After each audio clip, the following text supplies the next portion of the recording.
All right, hey guys, welcome to the Daily Word Bible Study, a plain and simple book by book, chapter by chapter, and verse by verse study through the entire Bible. Currently, we are in Acts chapter 20, and we're going to kind of enter into a different phase of Acts or Paul's journey here. And keep in mind, and for the timeline, we're much further on. Could be somewhere, let's say maybe around the 20-year mark, depending on how you date uh, when Paul came to the Lord, when he entered to the ministry. Um, so I'm that's kind of beyond me because I haven't done any of the research on that. But he is much, you know, I put it like this. I would say as far as his ministry is concerned, anywhere from 15 to 20 years. And as we're going to see, he's going to purpose to make his way to Jerusalem. And then from there, he will be arrested. And then there's going to be another focus on his ministry in chains. Okay.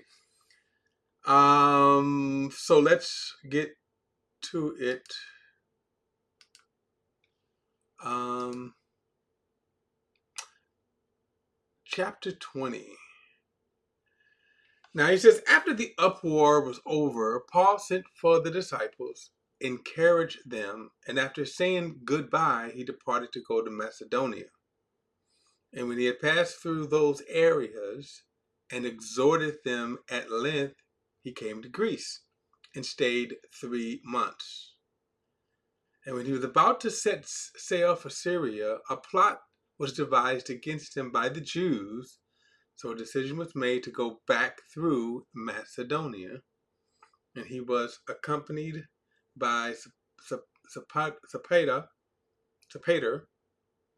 son of Pygras from Berea, Artachis, no, Aratachus, I know I'm butchering these names here, and Secundus from Thessalonica, Gaius from Derbe, Timothy, Titus, and Trophimus from Asia. Now, again, let me just say, I know I just butchered every one of those names. So these are Greek names. So also, these, by the way, these are some of the people that you will find throughout Paul's letter when he's naming different people. For example, Titus was the one probably delivered, let's say, the book of Colossians, Ephesians, and of course, we all know Timothy. Gaius, interesting story about Gaius, and I think this might be the Gaius, it might be the Gaius that Paul was writing to in the book of Philemon. So verse 5 says, these men went on ahead and waited for us at Troas, but we sailed away from Philippi after the days of unleavened bread. In 5 days we reached them at Troas, where we spent 7 days. Okay. So now you see that we're going through a lot of travel with Paul, which gives you also a reason why it would have been difficult for Paul to be married with this kind of schedule here. Verse 7 says, on the first day of the week, we assembled to break bread. Now, notice this phrase, on the first day of the week. So this would be Sunday. Now, one of the reasons why I'm lingering here is this is why you see why Christians assemble on Sunday as opposed to Saturday. Now, there are churches that do both. There are churches that have, Saturday evening service. But that's more like a Catholic thing, I'm not saying it's either bad or worse. it's almost like, you come to church, and usually an early Saturday church, five, maybe five, something like that, in the afternoon, and then you kind of get it out of the way. That's my take. But they don't do it because it's the Sabbath day. And that's my point. Now there are discussions, debates whether or not Christians should observe the Sabbath. Okay. Now, as we have seen in the book of Acts, right, there is no such command that for Christians that they have to observe the Sabbath day. Now, the Sabbath day is a Jewish day that was prescribed, that was commanded in the law of Moses. So if you're going to keep the Sabbath according to the law of Moses, that means you cannot do any work, no work. And there were guidelines. You could not cook food, meaning this, you could not, go up and cut up greens, or cut up, seasoned chicken, meat, or whatever, and cook and fry and all that. That was considered work. What they would do is prepare the food the day before and then eat it on the Sabbath. Okay. But that was, again, under the law of Moses. Now, that command was given in honor of God working, the 6 days of creation, and then it says God rested on the Sabbath day. Now, the word rest, now from our perspective, there is a physical aspect to resting. Work 6 days, rest. It's more healthier for you. And again, if you just work nonstop, your body will eventually, you're going to have health problems. Okay. But the idea of rest, as it was designed by God, when it said that God rested, he wasn't making the 6 days, then he whew, done making the earth and the universe. No. The idea of resting, as God was using it, was to sort of enjoy it. So just kind of get this picture. You build your house. Okay. Let's say you build your house. You have the skill and you build your house. You do everything. You pour the foundation, frame it, put the roof on it, drywall it, mud, tape it, lay the carpet, put the furniture in, hook up all the electronic gadgets, right? And you get your house where it's now ready to move in. Now, the rest part is when you go in and you enjoy your house. Eat at your brand new, kitchen, marble countertops and all that. And you go in your family room and you watch TV. That's the kind of idea. You're enjoying the fruits of your labor.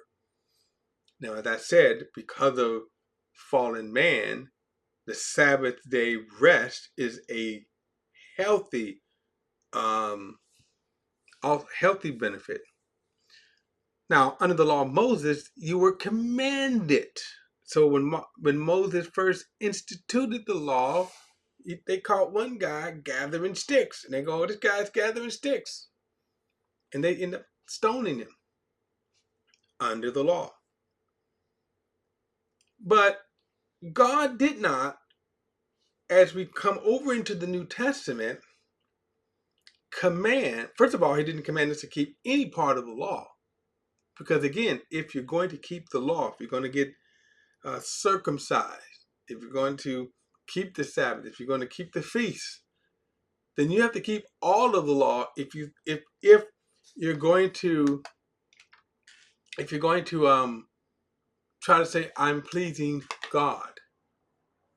That's the idea. So to keeping the Sabbath day, God is not saying, okay, you can keep the Sabbath day, but forget the rest of the law. That's not how that works. You have to keep all of the law if you're going to fulfill the law. If you're going to be right, if you're going to be just by the law. Now, so when we see in the Christian times, we see the first day of the week that they assembled, that they met on the first of the week, and this was in recognition of the resurrection. So if you go back to the gospel story, Jesus, he is crucified on the preparation day. And so as he is tried before Pilate, and that the kangaroo court by the Sanhedrin, they deliver him to Pilate. Well, Pilate then early, if you want to do a timeline, early Friday morning, we're talking real early, they bring Jesus to Pilate. They have the trial, and then Pilate gives the execution order, right? So he goes, and then he is crucified. He hangs on the cross, and before sundown, they remove Jesus' body, lay him into the tomb, seal the tomb, and this was all so that they could rest on the Sabbath. This is where we get the ideal of Good Friday. Okay, Good Friday, which is kind of funny, if you say how good it was. Okay, but anyway, and of course, I don't think anybody. I can tell you, it used to be a holiday, but Good Friday is no longer a holiday. But the idea was that, okay, so Jesus was crucified, and again, I know we can get into the debates, and there are a lot of debates whether or not if Jesus actually was crucified on a Friday, then how can you get 3 days and 3 nights into Friday, Saturday, and Sunday? Which means that Jesus would have to have been crucified around Wednesday. Okay. Well, the simple answer to that is that any part of the day was considered the day in Jewish mind. So that, so again, I've heard the debate. We just won't engage them here.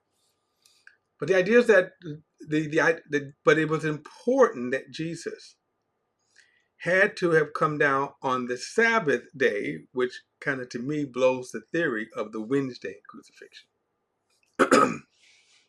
Anyway, so they brought him down before, okay, before the sunset on Friday, because that began the Sabbath day. And then from Friday sundown to Saturday sundown, that was the Sabbath day. Now, Jesus rose early the first day of the week. This would have been Sunday. So this began the tradition of why Christian churches meet on Sunday to worship. We see it here, the first day of the week. Now, to be truthful, there is no command as to when you should meet. They met. This is what we see right here. They met, okay, on the first day of the week. So he says, on the first day of the week, we assembled to break bread. And so this was the kind of custom of the early church. The breaking of bread was communion. And then also they would have what's called a love feast, okay? A love feast meal. Now, if you read 1 Corinthians chapter 11, Paul had rebuked the Corinthian church for how they got into how they were conducting their love feast, okay? That there were some people that were hungry and there were other people that were eating and no one was sharing their food with the poor. And Paul was like, this is ridiculous. And then you're going to call yourself having communion? Excuse me.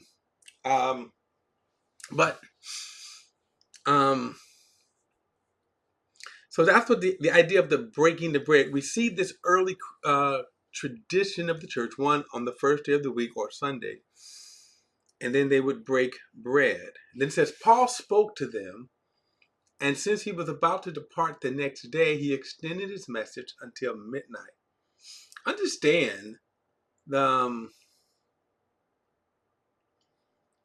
what's Paul's thinking here, okay? Remember, they traveled, that it was time consuming when they traveled. It was time consuming. So like, as Paul is here, um, um, let's see, at Troas, okay, that's what I thought it was. Anyway, he didn't know when the next time he was going to kind of make his way around there.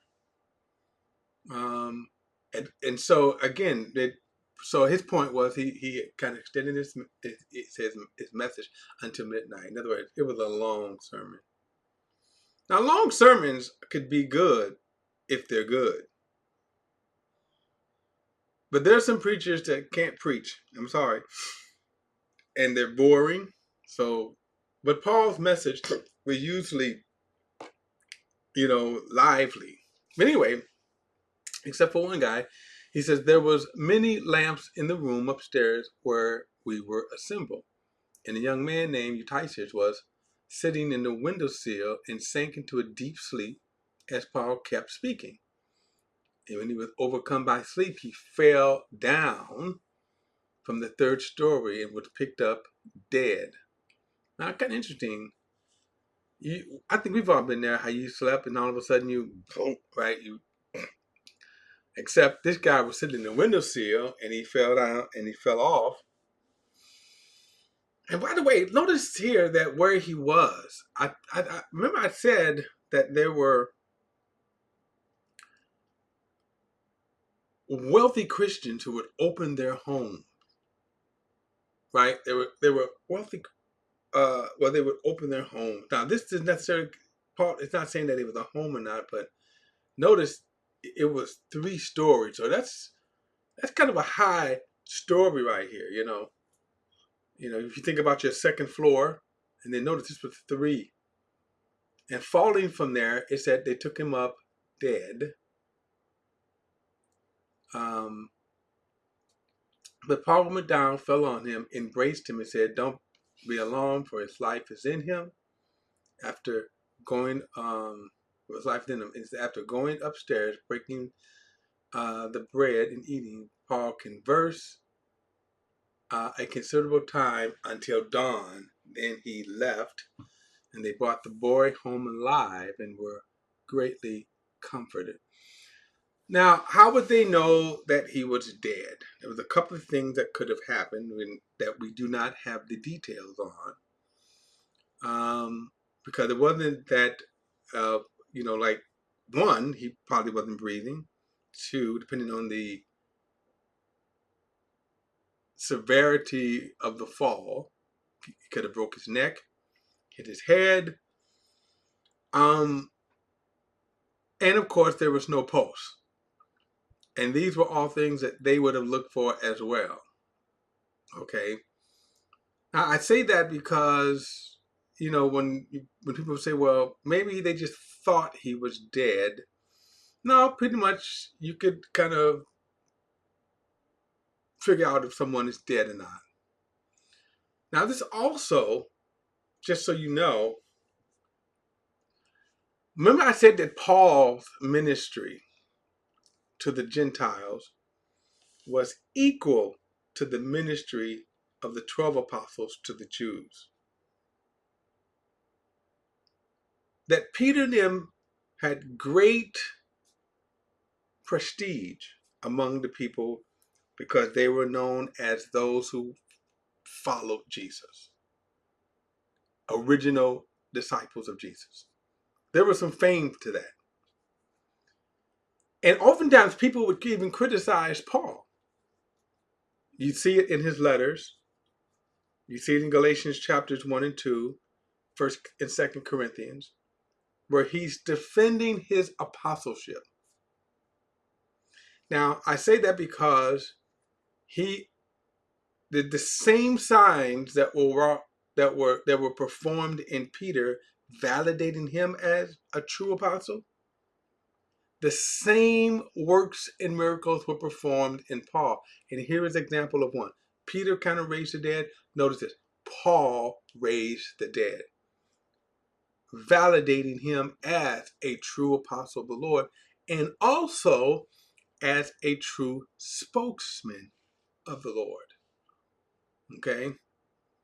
So, I know a lot of preachers would like to say, here's a message, excuse me, about not falling asleep. But anyway, all right, guys, don't forget to like and share this video and subscribe to BP the Bible Perspective. And as always, if you have a thought or comment, add it to the comment section below.